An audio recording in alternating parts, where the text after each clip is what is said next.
It's just JP would like to thank my friends BETUS. If you love basketball and sports gambling like I do and want to merge both of them together, click the link down below in the description. Use the promo code JOIN125. You get 125% sign up bonus up to $2,500. You can bet anywhere on the go on mobile, get paid really fast. You can also do live betting with the early and the best lines. All you need to do is go to my friends BETUS and use the promo code JOIN125. Now let's go ahead and get back to our favorite reaction video.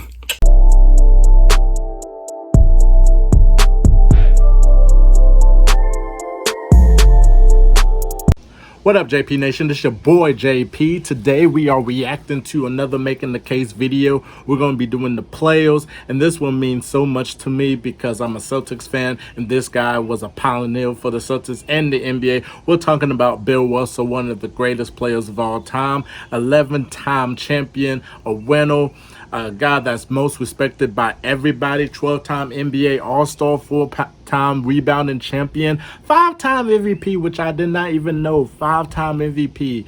And he was just an unbelievable player and a great center for those Celtics in the late 50s and 60s, and also was a player coach too as well. But today we're going to be reacting to him. Before we get into this video, make sure you subscribe down below to It's Just JP for more basketball content. And we're almost close to 1,600 subscribers. We're on the road to 2,000 subscribers. Click the notification bell. You will know when my next upload is. Comment down below and tell me what you want me to react to next. Thank you to all the votes that voted for me to do the Bill Russell reaction video. Thank you all so much, and thank you for the love and support you have given to my channel. Without further ado, let's go ahead and get to Making the Case, Bill Russell. Basketball is special. The size of the court and the lack of pads or helmets give fans the most intimate experience of a team sport that exists. And because of the different styles that basketball allows for, players develop their own distinct identities and signature styles through their creativity, Facts, flair, and athleticism. And although no player succeeds alone, the scoring volume and two-way nature of the sport give individual stars a nearly unprecedented amount of control over the flow and outcome of a game. For this reason, players are constantly compared to their peers and to the legends of the past in order to answer the most hotly contested question in the sport. Who's the greatest to ever do it? For many, the question is redundant. They believe in only one right answer, their answer. Others might have their own personal stance, but acknowledge one or two alternatives. But I believe that there's much more nuance to the question of greatness and more answers to it than you might think. By my count, there are 8 players in NBA history that have a substantial claim as the GOAT. It's a subjective thing though. I can't give you a definitive answer. All I can do is make the argument. So today, I'll be making the case for Bill Russell as the greatest basketball player of all time. All right, let's go ahead and get into it. Let's see if it can make me a case here. Could this be the best case so far? We'll see.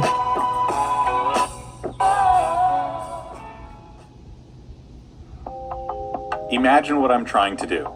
I'm speaking to the most data-driven, analytically obsessed, statistically fixated generation of basketball fans that has ever lived. And I'm not just speaking to you. I'm making the argument that the greatest player of all time is one who, rather than scoring in high volume or with top-notch efficiency, excelled at defense. Yes. An aspect of the game that went virtually unrecorded for this player's entire career. An aspect which, even today, the most advanced metrics still provide an incomplete picture of. And the thing about the analytics, I just don't like analytics because I'm just not huge on analytics. I'm just more into the eye test of, you know, what I could see, what I saw, what I watch. I'm more of an eye test than analytics. I'm just not huge on it. Comment down below if you are more of an eye test or you're an analytics person. More than that, though, this player excelled in the wrinkles of basketball, manipulating the fabric of the game into his own design. This player is remembered for his unparalleled ability to lead, Yes. to inspire, to foster cohesion and self-sacrifice in favor of loftier goals, Yes. to dance along the line that blurs team and brotherhood. These empirically irrelevant skills resulted in the most successful professional sports dynasty in North American history. Facts. To begin making Russell's case, I want you to remember these legendary words from NFL head coach Herm Edwards. You play to win the game. It doesn't matter who you are, what your abilities are, what level you're playing at, what kind of sport you're playing, or who you're up against. You play to win the game. Remember that as we talk about Bill Russell. You play to win the game. Because when you look at sports and competition at its fundamental level, it is that simple. So, did he win? Hell yes, he won. In his 13 NBA seasons, Bill Russell captured 11 titles, more than any other professional team athlete of note. It's never going to be 8 of done them ever consecutively. again. I'll come right out and say it. If you want the GOAT conversation to be about winning, oh yeah, this guy had a great career, but this other guy just wanted to win more. This guy wanted to win more than anything. That's why he's better. I want winners. If that's the way we're going to do this, then you have to crown Bill Russell. But Yes. was Russell an awe-inspiring athletic specimen? Nope. For that kind of player, you look to guys like Wilt and Shaq and LeBron. Was he a transcendent scorer? Like I said earlier, no. Players like Michael Jordan, Kobe Bryant, and Kareem Abdul-Jabbar were in another stratosphere in that department. Here's what Bill Russell was. He was a natural athlete at 6'10". He glided across the court with the balance and grace of a 6'3" guard. Yes. Vertically, he was springy and had the uncanny ability to seemingly jump twice in the same instant. He was strong, but surprisingly lean and gangly, 220 pounds of all arms and legs. He had a level of anticipation and awareness that was second to none. Put it all together and you get the second highest rebounding average of any player ever. You also get the most domineering defender in basketball history. Historically, Russell was a basketball pioneer in an almost literal sense. In high school and college, he was told constantly that to be a great defender, you had to keep your feet on the floor at all times, so as to afford yourself the most maneuverability possible. Russell refuted these ideas, and instead leapt emphatically to meet defenders around the rim and block their shots into the arms of his teammates. Guys from back then described Russell as an almost nightmarish entity, someone who would lurk in plain sight and strike without warning. He would wage psychological warfare on his enemies through intimidation and exude an aura that demanded an equal amount of fear and respect. He could guard behemoths at his position like Wilt and Nate Thurmond, but he could also switch onto guards with an insignificant drop in proficiency. Moreover, at the NBA level, with Red Auerbach's help, Russell became the linchpin in the Boston Celtics' patented fast break offense. Russell would contest a shot, secure the rebound, and push the ball forward to his streaking teammates so as to attack a defense on its Kind of reminds you a little bit of the Showtime Lakers in the 80s, just the way, like, you know, when you get the rebound with the outlet pass, you see Magic running and Magic getting the ball, and then you got Worthy, you got Byron Scott or Michael Cooper. The Celtics was doing that way before the Showtime Lakers, but Russell was, like he said, incredible defender, like blocking shots and ankle, just like he was just hungry wherever the ball was, and then the outlet passes he'd be throwing to Kuzi, and they just start running with the fast break, playing like a team. its heels. I know that doesn't sound like much today. The fast break is a part of every offensive system in the NBA and has been for decades. But Russell deserves credit as being the anchor of the NBA's most prolific defense and for being the cornerstone of an innovative offensive system. Wait, Bill Russell was an innovative offensive player? But I thought he had sub-average offensive numbers. His shooting percentages weren't very good. He didn't average that many points. What are you getting at, Clayton? The truth, my good man. But seriously, free your mind from the idea that a great offensive player can only be the guy who puts the ball through the net. Russell's court vision and passing ability were the keys to the engine of the Boston offense. Yes. You don't care though. His stats weren't good, and that's that. So let's talk about statistics. The important statistics in basketball are supposed to be points scored, rebounds, and assists. But nobody keeps statistics on other important things. The good fake you make that helps your teammates score. The bad pass you force the other team to make. The good long pass you make that sets up another pass, that sets up another pass that leads to a score. The way you recognize when one of your teammates has a hot hand that night and you give up your own shot so that he can take it. All of those things. Those were some of the things we excelled in that you won't find in the statistics. There was only one statistic that was important to us. Won and lost. Whoops, sorry. I slipped into first person there because I was reading a Bill Russell quote. As if my job wasn't hard enough, stats like steals and blocks, you know, defensive stats, didn't start getting recorded until the mid-70s. The only stat I can give you is defensive win shares. Games that a team won that can be attributed in part or in full to a player's defensive contributions. no one has yet to come within even 80% of matching Bill Russell's 13-year career total in that category. And now we're back to winning. The most important virtue of an athlete, right? It's how this debate always goes. 3 rings is more than 2. 5 rings is more than 3. 6 rings is more than 5. So why isn't 11 the largest number? I'll tell you why. There are 3 main reasons that people don't acknowledge the most decorated champion of all time as the greatest of all time. In the order I'll talk about them, they are that Wilt was better, that his era was weak, and that his team was stacked. First up, we have his friend, rival, and antithesis, Wilt Chamberlain. The careers of Wilt and Russell overlapped for about 10 years, and in those 10 years, the two became harbingers of the NBA as we know it. Their friendship, play styles, size, and championship disparity. They were the first rivalry in the NBA. Like, it was just must see. Bill Russell versus Wilt Chamberlain. And most of the time, Bill Russell wins. But this was the first rivalry. 2 great centers going at it. So painted the two as inverses of each other. They are immortalized together as 2 sides of the same coin. Because they played in a bygone era, many basketball fans take to all-time leaderboards and the pages of record books to gain a better understanding of these 2 men. Statistically, the comparison is a no contest. Wilt was and is a basketball anomaly. Yes. Wilt scored the most points in a game ever, had the most points in a season, remains the league's all-time rebounder, logged the most rebounds in a game, and so on. And not only did Wilt set all of these records, but he put the bar so far out of reach that we'll see colonies on Mars before we see all of his records surpassed. How do I even begin to suggest that Russell is the superior basketball player? Russell played in the same era, and so you'd think he would benefit from the same era advantages like Wilt did. But where Wilt averaged 30 points a game, Russell averaged just a paltry 15. Their field goal percentages are similarly lopsided. Only in rebounding do the two seem comparable, with staggering averages and untouchable career totals. There's really no argument, right? Well, the two played 143 total games against each other. That's almost 15% of all the games that Bill Russell ever played in.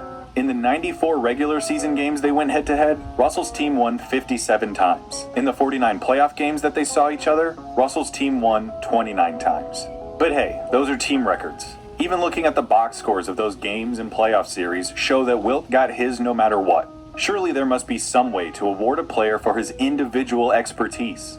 Something like the MVP award, the most valuable player, the player who adds the most to his team and gives them the best chance to win, regardless of the players that he plays with. That should be worth something, right? Especially considering that, until 1980, the MVP award was voted on by the league's players. If Russell's teams were so unfairly stacked, surely his peers would see this and understand that he was simply the beneficiary of a rigged system, right? And they'd give Wilt the award year in and year out because he was the best individual, right? Right. Look, Wilt won 4 MVP awards during his career, but it's not as many as Russell. Russell won the NBA's most prestigious award, signifying the most valuable individual talent in the NBA, 5 times. The rest of the NBA looked at the Boston Celtics, however talented they might have been, and recognized that it was Bill Russell who made them tick, and they had no problem voting him over Wilt. You want to know Russell's favorite award that he ever won in the NBA? His 1962 NBA MVP award. Why? Because that was the season Oscar Robertson averaged a triple-double. Yes. And it was the year that Wilt averaged 50 points a game. Russell averaged 18 points and 29 rebounds. Wilt's Warriors would take the Celtics to a Game 7 in that year's playoffs, only to lose in the game's dying seconds. Russell held the Wilt Chamberlain that had averaged 50 points that season to just 28 in the most important game of the season. And in the finals, the Celtics would find themselves in another Game 7 against the Lakers, this time in an overtime period that would decide the champion. Sam Jones and Bill Russell combined for 9 points in overtime, giving Boston their 4th championship in a row. Russell would end the game with 30 points and 44 rebounds. And now, I'm gonna let you in on a little secret. I wasn't alive to see Bill Russell or Wilt Chamberlain. There's a level of context I'll never have because I didn't live through that era.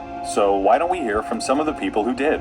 Jerry West, Chamberlain's teammate from 1969 to 1973, said, "I don't want to rap Wilt because I believe only Russell was better, and I really respect what Wilt did. But I have to say, he wouldn't adjust to you. You had to adjust to him."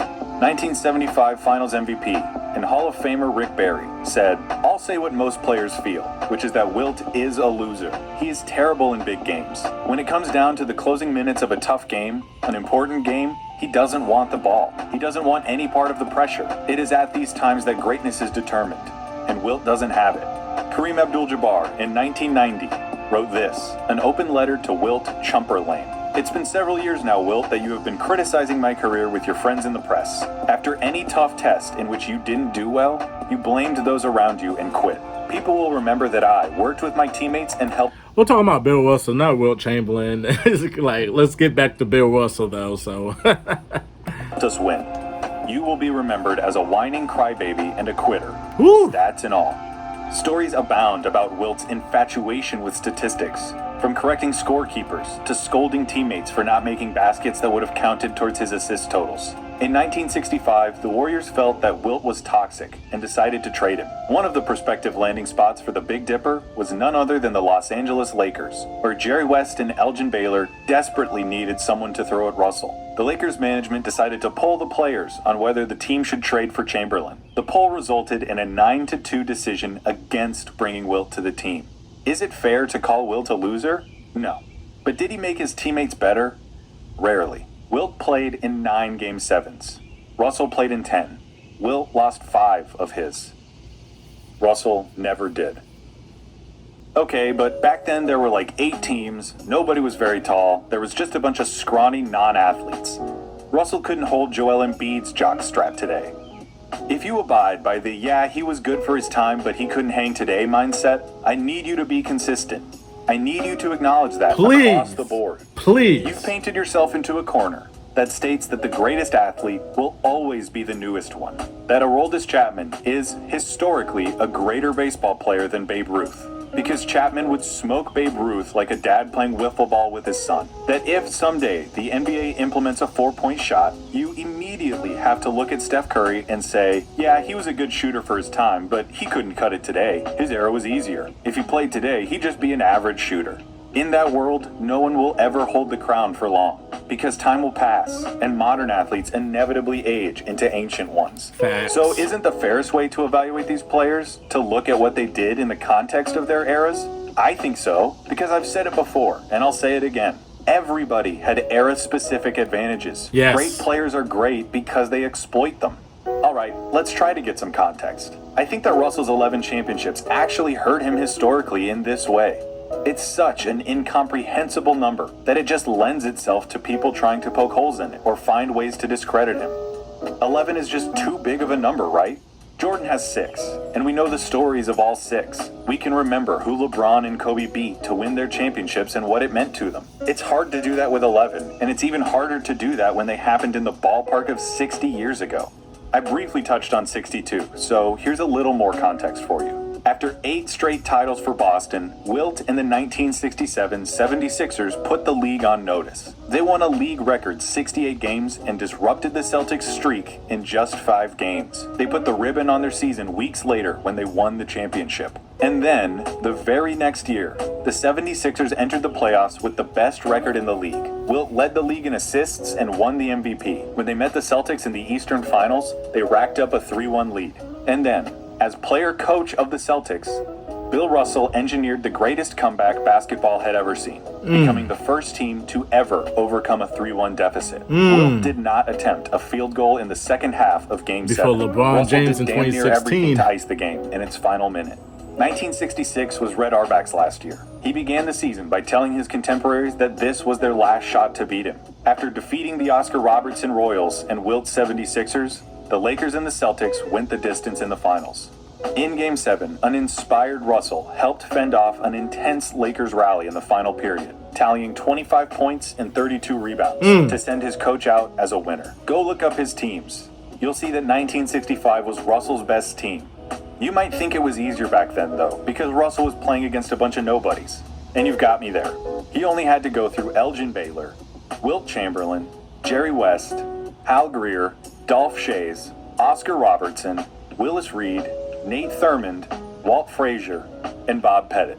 That's talent right there. A bunch of nobodies. That's The talent. fact is that the weak era argument is, more often than not, an excuse made by people who want to discredit a player from before their time.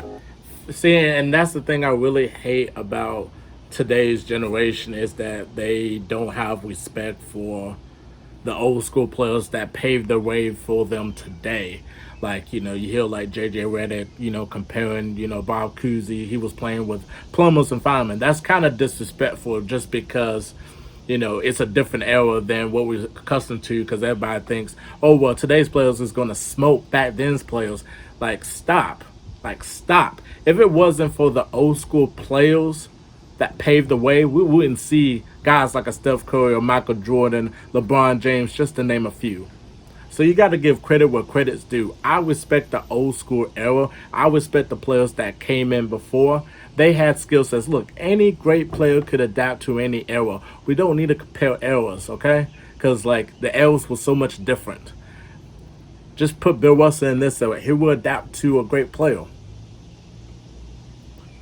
Like, give respect. Give respect. I'm tired of just seeing people disrespecting the generation before that. Just stop. Just stop. Who can't be bothered to look them up and try to learn about them. Listen, I know it's crazy to think about how long basketball's been around. I know it's crazy trying to convince you that the first truly great player from the game's first truly great era was the greatest of them all. The odds that the first model was the best model are astronomical. It doesn't make it impossible, though. I'm not going to sit here and tell you that 8 teams actually made the league tougher, or that players from back then were just as good as they are today. And I don't have to. We're looking at this in context. The league was chock full of Hall of Famers and all-time greats, and the Celtics played in enough Game 7s that any rational observer would look at it and see that it wasn't easy for Russell. Nope. But wait, there's more. Because it wasn't just that Russell played in a weak era. He played with the better team every single year. If you didn't know, I've actually already made the case that Wilt was the greatest basketball player of all time. And I said this: Bill Russell consistently had better teammates than Wilt Chamberlain did. That's as good as a fact to me, and I will maintain it even when I make the case for Bill Russell. So here I am saying it. Bill Russell often had the best team in the NBA. And that makes sense, right? You don't win one championship without a great team, let alone 11. And Russell had a great team, a legendary coach, and talented teammates. Bob Cousy was the league's second MVP ever, and John Havlicek helped lead the Celtics to 2 more titles in the 70s. Underrated. Plus, guys like Casey Jones, Bill Sharman, Frank Ramsey, Tommy Heinsohn, and Sam Jones are all in the Hall of Fame. But is it that simple? Like I said earlier, the players voted on MVPs during those days, and Russell won 5 of them. Yep. So, however stacked his team might have felt to the rest of the league, they still acknowledged that Russell made it all work. And look at those Hall of Famers that Russell played with and how many championships they won. Yep. There's no way the Hall of Fame could leave these guys out, right? So was it that Russell was actually playing alongside a 12-man roster of Monstars? Or were those guys Hall of Famers because they played alongside Bill Russell? I would argue that he had the better team all those years because those teams all had Bill Russell. He never cared about anything other than winning. He put himself and his teammates in position to win time and time and time again. I know I keep repeating the number, but 11 championships. That's not a fluke. That's a team galvanized by a once-in-a-generation talent and a once-in-a-lifetime leader. There's no evidence that indicates that the Celtics would have enjoyed anything close to the amount of successes they did without Russell. The year before they got Russ, they were 39-33. The year after he retired, they were 34-48. Russell would throw up before big games throughout his career. It was a ritual that his teammates initially found unsettling, but eventually came to find a serene confidence in. Bill was setting an example. Their best player, despite all of the honors that he had won, and all of the champagne he had drank, still cared that much about winning. Yep. That's maybe the most impressive thing to me.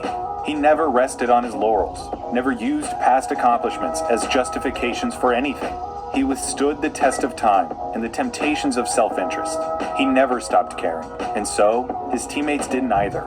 So when Sam Jones hits a game winner, or Tom Heinsohn explodes in a playoff game, don't take credit away from them, but know that they are the ones who will tell you that it was Russell who made it all possible. Please don't make me keep going. Fine.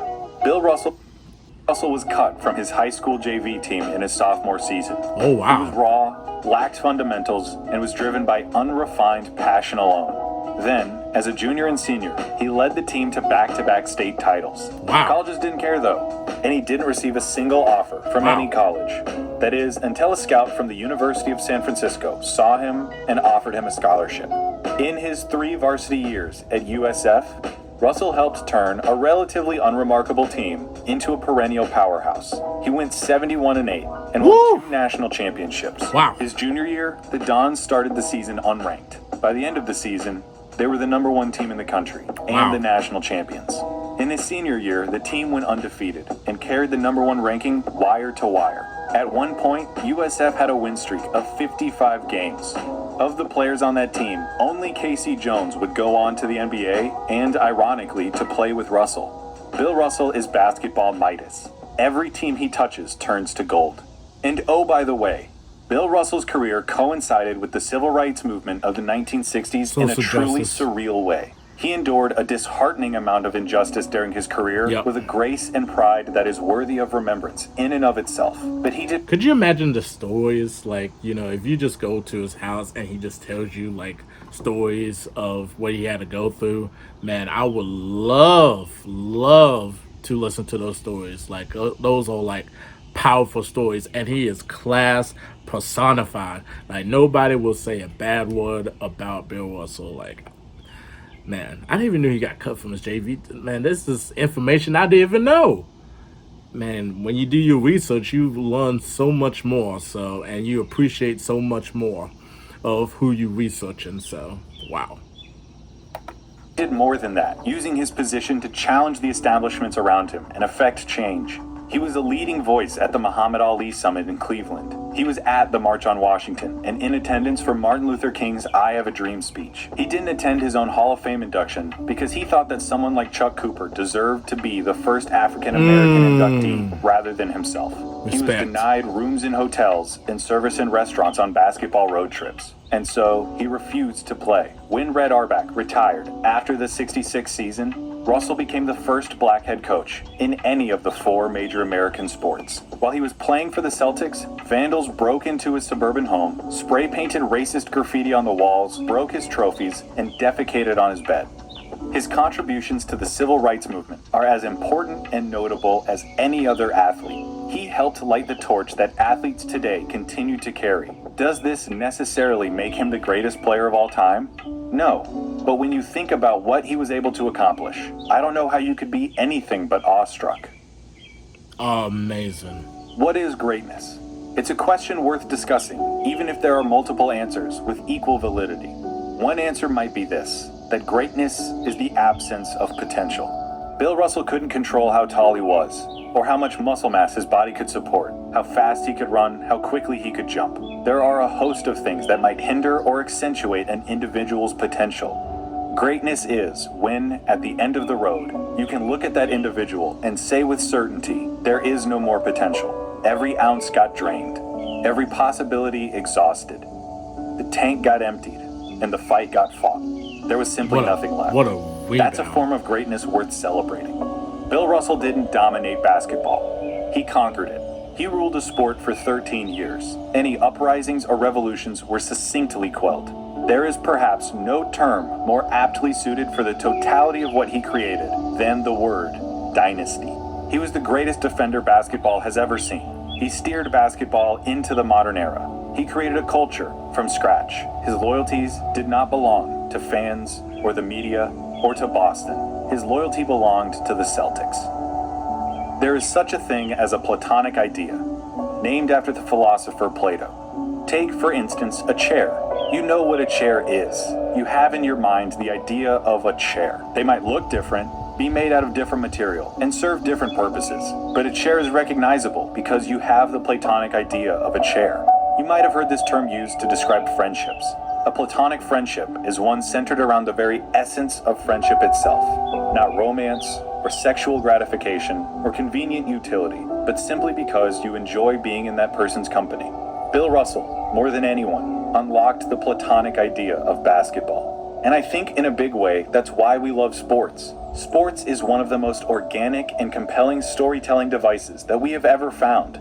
Sports tell a story, and in that story, we hope to find pieces of ourselves. In the Platonic idea of basketball, we find things like compassion, selflessness, solidarity, resiliency, and triumph. There's one last thing that sums it all up: the 1969 finals. It's Russell's last year, and the Celtics are running on fumes. They finished the season 48-34, their worst record since they drafted him. Still, they roll through the East and find themselves matched up against the Lakers. With Elgin Baylor, Jerry West, and Will Chamberlain, the Celtics are massive underdogs. Finally, Russell's most bitter rivals will reach the top of the mountain and send him out a loser. But Boston won't go down without a fight. The series goes to 7 games. Every game but one is decided in the single digits. Russell's scoring days are over. These days, he leads his team by cleaning the boards and setting up his teammates. In Game 7, his swan song. In Los Angeles, Bill Russell and the Celtics did what they always did. They found a way, and they won. Here, after cementing himself as the greatest basketball player of all time, is the Platonic idea of basketball. Yes, I'm here with Bill Russell. Bill, this must have been a great win for you. Exactly.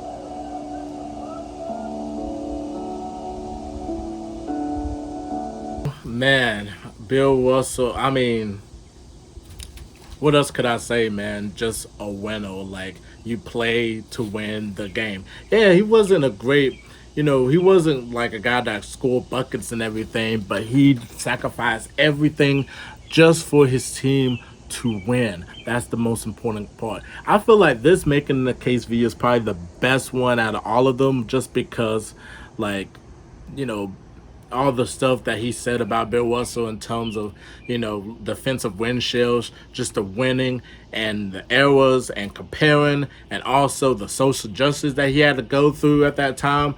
I mean, it's just amazing, just really just amazing.